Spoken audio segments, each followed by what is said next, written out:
ये बात आप जरूर स्वीकार करें कि सोते समय आपको बहुत सावधान रहना है।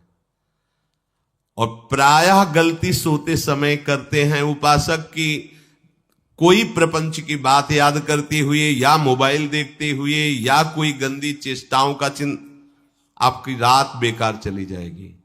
अगर गंदी चेष्टा हो गई तो सुबह भी बेकार हो जाएगी, दिन भी बेकार हो जाएगा, निरुत्साहित हो जाओगे। सोते समय आपको समय नहीं देना व्यर्थ चिंतन का। उसी समय विषय चिंतन होता है, उसी समय विषय भोग की आकांक्षा जागृत होती, उसी समय विषय देखने की इच्छा होती। मोबाइल है तो जिस समय आप अपनी शैया पर जाएं स्विच ऑफ कर दें। उसमें मैसेज घंटी आने का कोई भी रास्ता मत रखें। मान लीजिए आप उपासक हैं भगवत प्राप्ति के, 30-35 वर्ष ये नहीं था तो सब मर नहीं गए थे। और बोले इमरजेंसी, जब इसकी 30-35 वर्ष से पहले इसकी कोई रचना नहीं थी, मुझे लगता है, क्योंकि 30-35 वर्ष में ही इसका विस्तार देखा है। नहीं तो कभी किसी के पास मोबाइल नहीं। कोई बड़े अधिकारी तो इतना बड़ा वो, इतना बड़ा वाला वो ऐसे रखते थे नहीं तो मोबाइल तो हमें लगता है 30-35 वर्ष। तो फिर इमरजेंसी कैसे चलती थी? कैसे चलती थी इमरजेंसी? और आप ब्रह्मा हो क्या कि इमरजेंसी संभाल लोगे? स्विच ऑफ करो। जो सब इमरजेंसी संभालने के लिए तैयार रात दिन न सोता है, वो हर समय जागृत रहता है, वो हमारा आराध्य देव है। स्विच ऑफ करो, चिंतन लगाओ श्री जी का। ये जो रात्रि के शयन के समय मोबाइल में इधर उधर दृश्य देखने हैं, अपने सर्वनाश का बीज बोना है। मान लो, हमारी प्रार्थना मान लो, ये उस समय मन आपको परेशान करेगा जब कमरे की सिटकिनी अंदर से बंद होगी। सबसे प्रार्थना है रात्रि के शयन के समय। तो बोले फिर ठीक है 10 बजे तक देख लेंगे मोबाइल, इसके बाद शयन के समय भजन कर लेंगे। होगा ही नहीं। क्या तुम देखना चाहते हो? प्रिया प्रीतम के सिवा और कुछ क्या देखना चाहते हो? वो तो सुभग सुंदरी सहज सिंगार है, सहज शोभा सर्वांग प्रति सहज रूप वृषभानुनंदिनी। हमारी स्वामिनी जी की सुंदरता छुपाने के लिए आभूषण पहनाए जाते हैं, औरों को तो आभूषण सुंदरता बढ़ाने के लिए। यहां छवि के छिपाए बे को ऐसे के दास होके क्या देखोगे मोबाइल में? क्या देखना चाहते हो? वासना की क्रीड़ा, और तुम उस क्रीड़ा को देखना चाहते हो? परमार्थ के पथिक हो।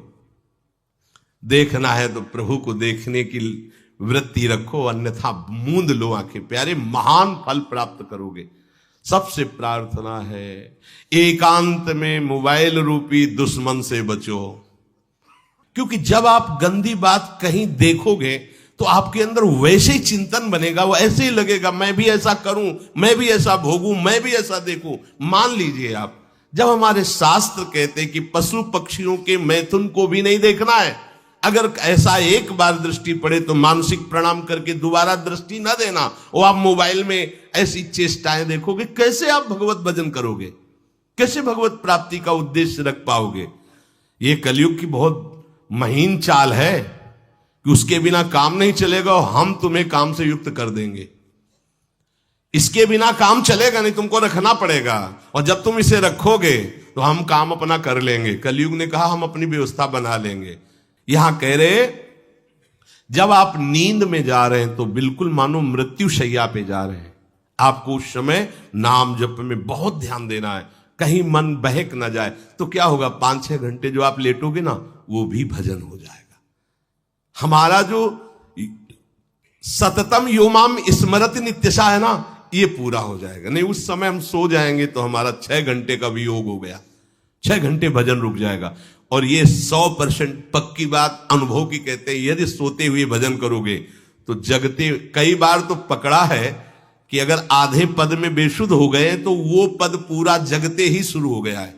मतलब बीच में स्थिति भागवती की रही। जैसे बेहोश करते समय हमने कहा था जब ऑपरेशन के हमें बता देना, तो उनका बाबा अब इंजेक्शन लगाने वाले हैं, तो वो 1 मिनट हमें केवल दीजिए, अपनी चित्तवृत्ति। तो जब होश आया तो वही पहले चिंतन चल रहा था, वही चिंतन। जैसे सोने के समय हम बेहोश हुए तो जगने के समय वही चिंतन, ऐसे ही इंजेक्शन से जब बेहोश हुए और जब होश आया तो वही चिंतन चल। बहुत बड़ा चमत्कार अभ्यास का है। नींद खुले तब से लेकर गाढ़ नींद आने तक स्मरण में कभी रुकना नहीं। और आपको एक छूट दे रहे हैं। कभी कभी क्या होता है कि एक मंत्र में, एक नाम में जैसे बहुत देर अभ्यास करते तो मन उबने लगता है। इसका स्वभाव है, यह अनुभव की बातें कहते हैं। इसका स्वभाव है नवम नवम, नहीं तो ये मतलब, तो इसको हम लोगों ने कैसे फंसाया है। जैसे गुरु मंत्र जप रहे, अब 2-3 घंटे लगातार गुरु मंत्र जप, अब इसको उबन बढ़ी, अब ये छोड़ रहा है, बीच बीच में पता चलता है छोड़ना चाहता है, छोड़ रहा है, तुरंत इसको नाम में फंसाया। अब थोड़ी देर नाम में चला, फिर उब रहा, बहुत विचित्र है ये, अब उसको फंसा दिया। उस पीछे की बात अभ्यास के समय, नमामि समीशान निर्वाण रूपम विभुम व्यापकम ब्रह्मवेद स्वरूपम। चिंतन, पदगान कर रहे, ये भगवान शिव पदगान कर रहे हैं और उसका चिंतन, निर्वाण रूपम विभुम व्यापकम ब्रह्मवेद स्वरूपम। अब अपने यहां अवसर है, सुंदर सुंदर कोई पद गुरु मंत्र जप करते हुए मन जब उबने लगे, राधा वल्लभ श्री हरिवंश, राधा वल्लभ श्री हरिवंश, राधा वल्लभ श्री हरिवंश, इसमें भी उबने लगे, शुरू कर, जोई जोई प्यारो करे सोई मोही भावे, भावे मोही जोई, इसमें भी उबने लगे। सुधा निधि का कोई एक लाइन ले लो, ब्रह्मेश्वरादि सुदुरूह पदारविंद श्रीमत् पराग परमाद्भुत वैभव, ब्रह्मेश्वरादि सुदुरूह छोड़ना नहीं है, तू भाग में नवम नवम दे रहा हूं, नवम नवम। इसको फंसाने के लिए आपके पास अस्त्र हो, जैसे यहां चाकू, यहां पिस्तौल, तलवार, ये वो सब बिल्कुल वीर सजा रहता है, ऐसे ही अपने लोग सजे रहते। छोटा राधा, अब एकदम चिपक गया है आके, तो कैसे मारे, तो छोटी चाकू है ना, वैसे राधा राधा राधा, थोड़ा दूरी राधा वल्लभ श्री हरिवंश, थोड़ा और दूरी गुरु मंत्र, बड़े बड़े अस्त्र अपने पास रख ले। बहुत भाग रहा है तो फंसा दिया। प्रथम यथावति प्रणव श्री, अब लग पूरा पदगा, पूरा पदगा उसमें लग, प्रथम यथामति प्रणव। भोजन पाते समय ऐसा अभ्यास किया है, 1 घंटा के पहले भोजन नहीं होता, चाहे 2 रोटी पाना हो, समय लगता है भोजन, आराम, एक एक नाम, एक एक, कुछ भी हल्ला मचाओ, कोई फर्क नहीं पड़ेगा, अपना चलेगा। अभ्यास स्नान के समय, भोजन के समय, किसी क्रिया के करते समय, किसी से बात करते समय, सोते समय, ये विशेष स्थान जहां में सावधान रहना है। यहां भजन छूटता है, ध्यान देना, यही भजन छूटता है। चलते समय, क्रियावान होते समय, प्रसाद पाते समय या किसी से बतराते समय, ये सब भजन के छूटने के स्थान है और यहीं पकड़ना है भजन को। जब आपको बिल्कुल न लगे तो मानसिक सब बंद कर दो और गुनगुनाने लगो। जो धुनी आपको अच्छी लगे उसी में नाम, कोई नाम लेके, संसार का चिंतन न होने पावे, चाहे जो कुछ तुम जहां तुम्हारा मन आवे, गंगावरी गोदावरी, कुछ भी भागवतिक चिंतन के सिवा संसार के चिंतन न होने पाए। पहले ऐसे अनन्य बनो, फिर बाद में अनन्यता आती, रसना कटो जो अनरट। हाँ भी विषय चिंतन कर रहे हैं, प्रपंच कर रहे हैं, बोले रसना कटो जो अनरटो। और नहीं बोल सकते, प्रपंच बोलेंगे बस, रसना कटो, ये शब्द वहां नहीं आते।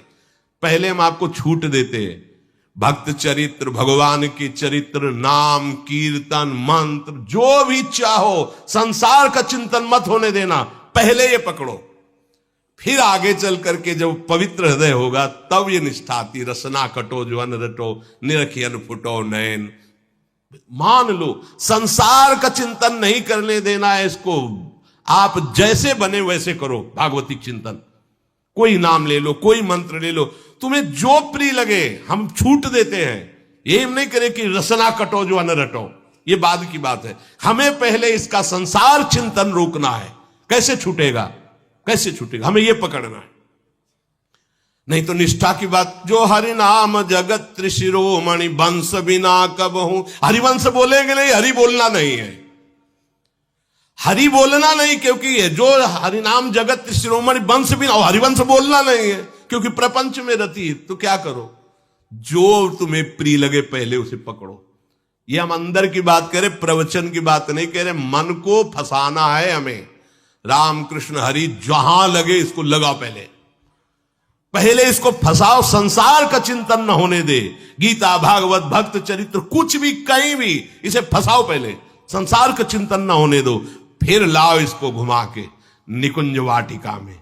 फिर तो भागेगा ही नहीं, फिर नहीं भागेगा। अब सीधे निकुंज वाटिका में किसी महाभाग्यशाली गुरु आश्रित का लगेगा, अन्यथा बहुत प्रपंची मन है। आप आश्रय इधर का लोगे, प्रपंच का चिंतन करोगे, बात बनेगी नहीं। चिंतन छोड़ना है हमें, जैसे बने तैसे संसार का चिंतन छूट जाए तो हम विजय को प्राप्त होंगे। ध्यान दीजिए, इस परमात्म तत्व को वही प्राप्त कर पाता है जिसका राग बीत गया है, खत्म हो गया है, वैराग्यवान। ज्यादा परिश्रम नहीं है वैराग्य में, विवेक नहीं होने के कारण हम वैराग्य नहीं धारण कर पाते। हम बाहरी बातों को वैराग्य ले लेते हैं, ऐसा कपड़ा बदल लेना या कपड़ा ना पहनना या लौकी का कमंडल, मिट्टी का पात्र, तो हम अपने को वैरागी। बात यहां नहीं रुकेगी। वैराग्य का इतना ही मतलब नहीं, ये भी एक बाह्य अंग है वैराग्य का, पर वैराग्य का सच्चा स्वरूप है वीतरागा। कहीं कुछ भी अच्छा नहीं लग रहा, कोई भी सुख आकर्षित नहीं कर रहा, लोक लोकांतर की प्रतिष्ठा, मान, सुख, ऐश्वर्य, व्यक्ति, कुछ अच्छा नहीं। राग खत्म हो गया। ऐसा उस अक्षर ब्रह्म को, अविनाशी तत्व को जान पाता है। जगते भयो फिरे बैरागी। जैसी हरिवंश प्रपंच बंच सब ये काल ब्याल को खायो। हालत यह है कि जैसे सांप ने मेढक को पकड़ रखा और मेढक सामने पतिंगा को, कीड़े को पकड़ना चाहता है। उसे यह पता नहीं कि मैं खुद किसी का कवल बन चुका हूं, वो एक झटके में मुझे अपने पेट में ले जाएगा। ऐसे ही हम सब हैं, काल के द्वारा ग्रसित है। काल ने हमें पकड़ रखा है, पर हम भोग भोगना चाहते हैं। हम नाना प्रकार की मान प्रतिष्ठा पाना चाहिए, ये पता नहीं एक झटके में हमारा अस्तित्व ही खत्म हो जाएगा। जिनके अंतःकरण में किसी भी व्यक्ति, वस्तु, स्थान, पद, प्रतिष्ठा का राग ही नहीं रह गया है, उसे कहते हैं वैराग्य वान। वीतरागाह, राग ही नहीं है। जिनका अंतःकरण निष्पाप निर्मल हो चुका है, जिनके हृदय में केवल भगवत प्राप्ति की उत्कट लालसा जागृत हो गई है,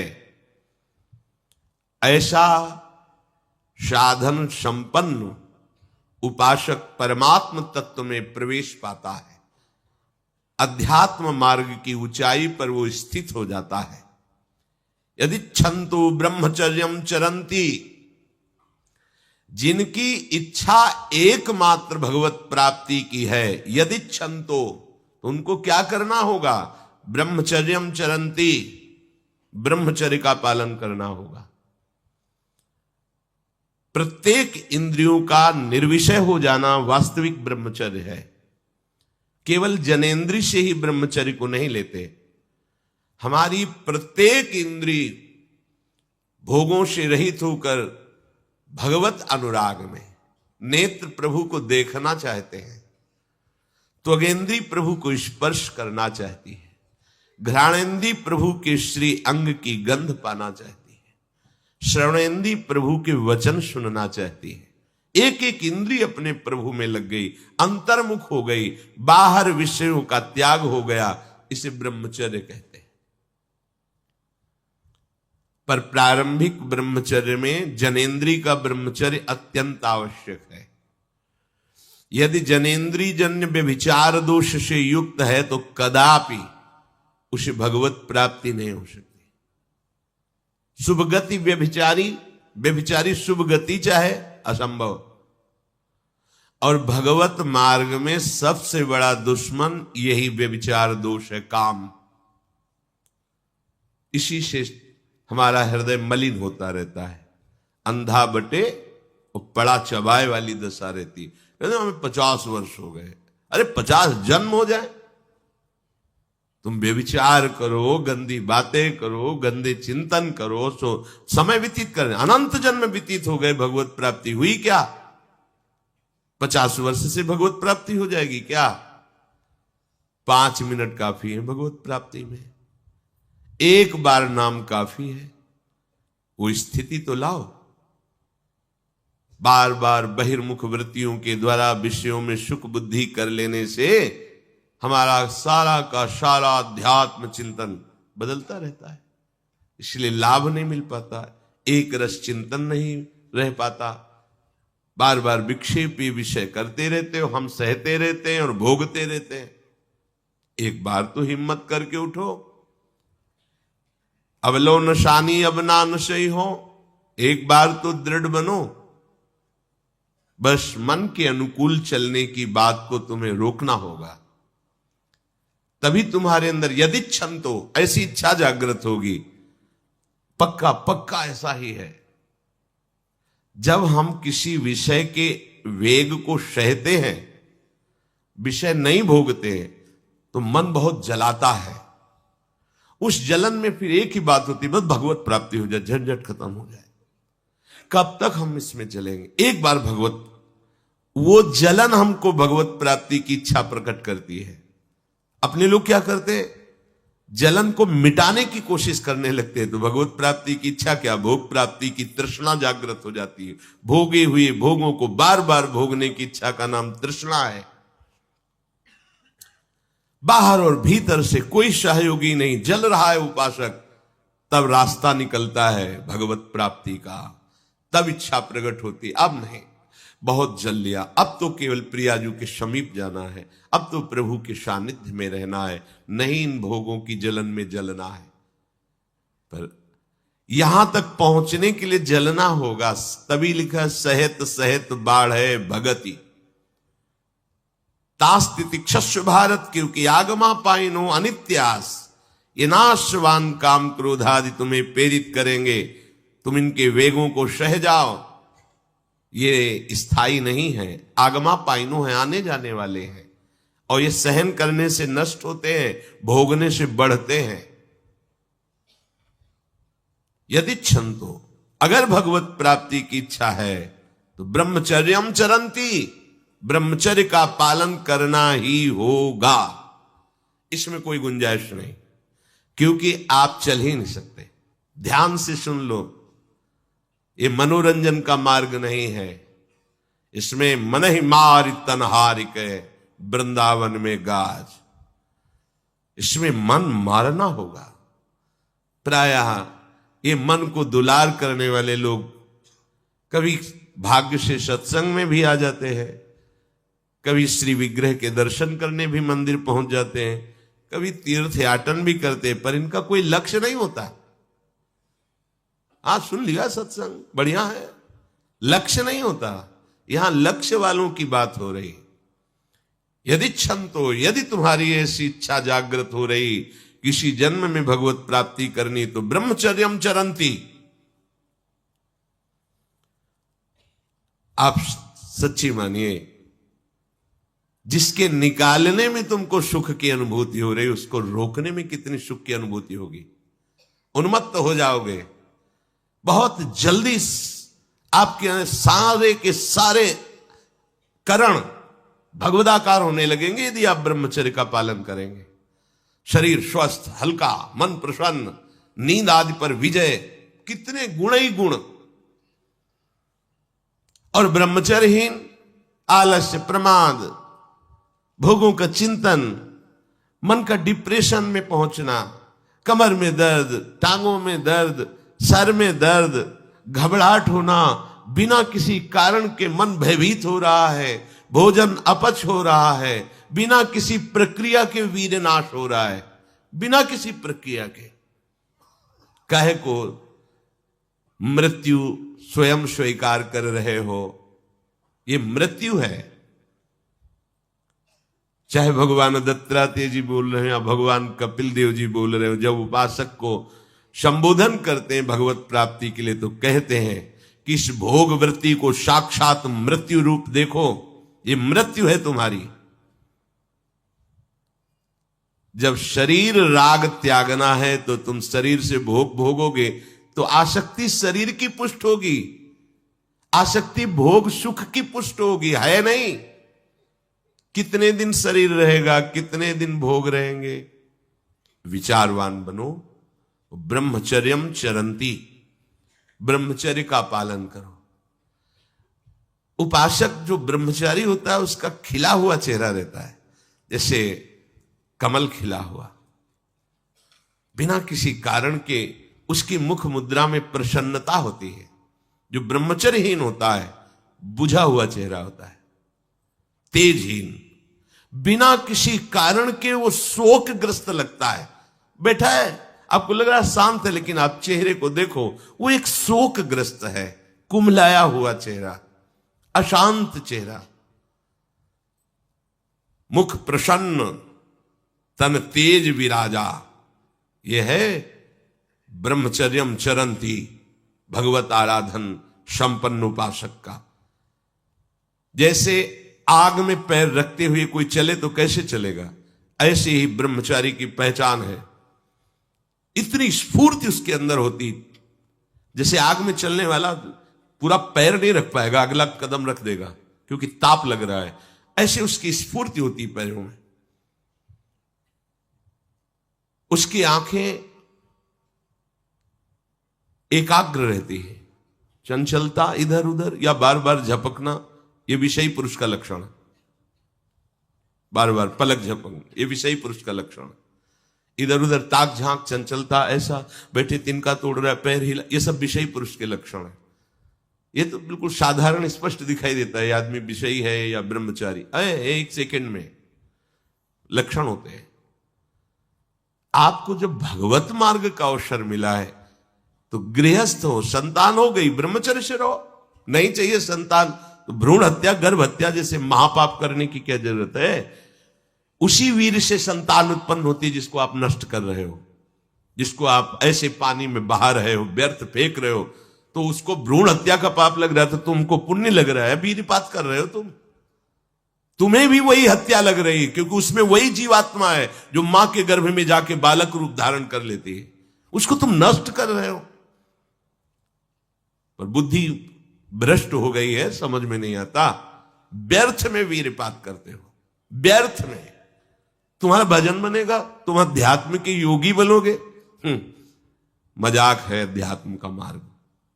होश में हो जाओ, ये मन के दुलार को बंद करो। जब तक इच्छा ही नहीं भगवत प्राप्ति की, तो फिर तुम कैसे भगवत प्राप्ति कर पाओगे। भगवत प्राप्ति की इच्छा कैसे होगी जब तुम्हारी इस तरह से निंदनीय वृत्तियां हैं। इंद्रियों को दुलार कर रहे हो, मन को दुलार कर रहे हो, भगवत प्राप्ति चाहते हो, आचरण नीच और चाहते हो उच्च पदवी।